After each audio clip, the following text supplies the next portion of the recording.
melaksanakan kegiatan praktikum, yaitu percobaan tentang pemantulan cahaya. Nah, tujuan dari kegiatan praktikum ini yaitu yang pertama menjelaskan sifat-sifat cahaya, yang kedua menjelaskan sifat-sifat bayangan yang dihasilkan oleh cermin, yang ketiga menjelaskan sifat-sifat bayangan yang dihasilkan oleh lensa, yang keempat menentukan fokus cermin cekung, dan yang kelima menentukan fokus cermin cekung.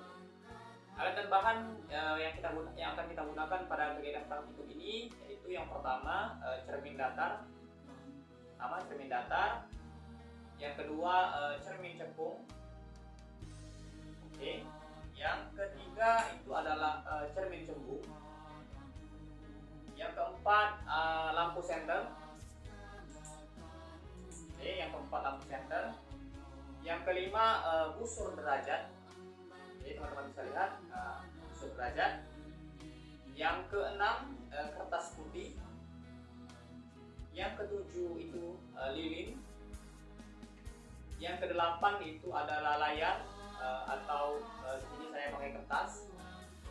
Dan yang kesembilan itu adalah celah cahaya. Oke, baiklah teman-teman, untuk prosedur percobaan pertama kita akan melakukan percobaan pemantulan cahaya pada cermin datar. Di sini telah saya susun alat-alatnya dan bahannya.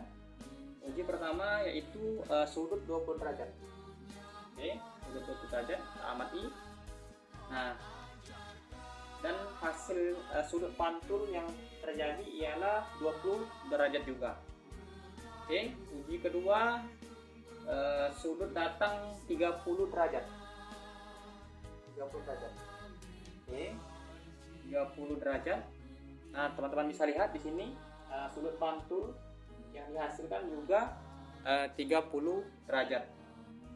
Uji ketiga sudut datang 40 derajat. 40 derajat. 40 derajat. Kita amati sudut pantul yang dihasilkan juga 40 derajat. Selanjutnya uji keempat sudut datang 50 derajat. 50 derajat. Oke. 50 derajat. Nah, dapat diamati bahwa sudut pantul yang dihasilkan juga 50 derajat. Terakhir sudut datang 60 derajat. Sudut datang 60 derajat. Nah, selanjutnya kita amati. Nah, di sini terlihat sudut pantul yang dihasilkan juga 60 derajat. Nah, inilah yang membuktikan bahwa sifat cahaya pada cermin datar ialah sama besar antara sudut datang dan sudut pantul yang dihasilkan.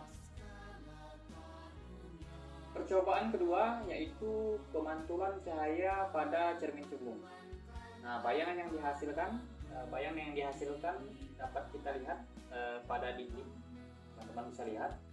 Nah, sifat bayangan yang dihasilkan cermin cembung ialah bayangan bersifat maya, semu, atau tidak jelas.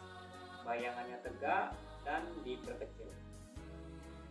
Cermin cembung mempunyai sifat menyebarkan cahaya karena penyimpangan cahaya dari permukaan pantulannya.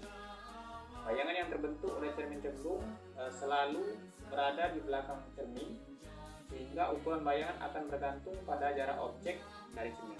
Nah, teman-teman bisa perhatikan ya. Baiklah teman-teman, percobaan selanjutnya yaitu pemantulan cahaya pada cermin cekung. Dapat kita lihat jika sumber cahaya berada dekat dengan cermin cekung, maka bayangan akan tegak, semu, dan lebih besar dari aslinya. Nah, bisa kita lihat teman-temannya pada bayangan di dinding. Jika cermin kita dekatkan dengan sumber cahaya. Kedua, jika sumber cahaya jauh dari cermin cekung, maka bayangan akan nyata berbentuk di depan cermin dan terbalik. Nah, teman-teman bisa perhatikan ya. Di sini telah saya jauhkan cermin cekung dari sumber cahaya. Oke. Selanjutnya, jika benda berada di titik lengkungan S sama dengan R, jaraknya sama. Contoh, benda berada 12 cm dari tempat bayangan, kita ukur 12 cm. Oke. Maka cermin juga harus berada pada jarak 12 cm. Oke, kita ukur 12 cm. Nah, maka bayangannya akan nyata seperti bayangan yang ada pada dinding. Bayangannya pada dinding terbalik dan sama besar. Selanjutnya kita akan mengamati pada cermin cekung dengan jarak benda yang berbeda-beda, dengan jarak sumber cahaya yang berbeda-beda. Uji pertama dengan jarak antara sumber cahaya dan cermin 5 cm.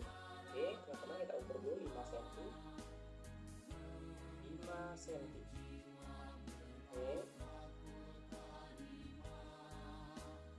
Maka bayangan yang dihasilkan jarak bayangan 12 cm.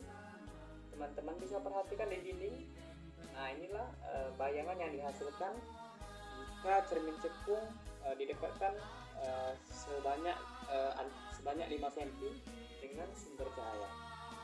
Uji kedua dengan jarak 8 cm. Oke, kita ukur dulu 8 cm.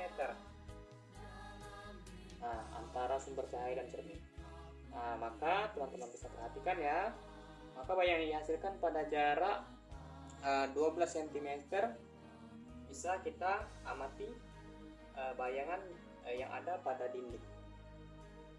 Uji ketiga kita dengan jarak 15 cm. Oke, kita ukur dulu 15 cm, berarti agak jauh. Nah, maka bayangan yang dihasilkan dengan jarak sumber cahaya dengan dinding itu 12 cm bisa kita perhatikan, kita amati pada dinding bayangannya.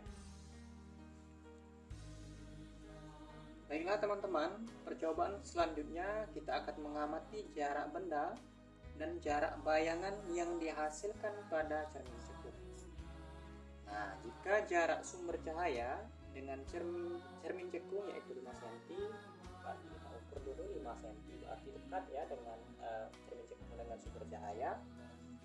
Nah, bayangan yang dihasilkan pada jarak 12 cm, nah, teman-teman bisa perhatikan ya bayangan yang terdapat pada dinding. Oke. Untuk uji kedua, jika jarak benda 6 cm, berarti mundur sedikit. Jika jarak sumber cahaya dengan cermin cekung 6 cm, berarti mundur sedikit dari 5 cm tadi. Kemudian jarak sumber cahaya dengan dinding yaitu adalah 15 cm. Kita ukur. Oke, berarti mundur sedikit. Nah, kita amati ya dari 6 cm.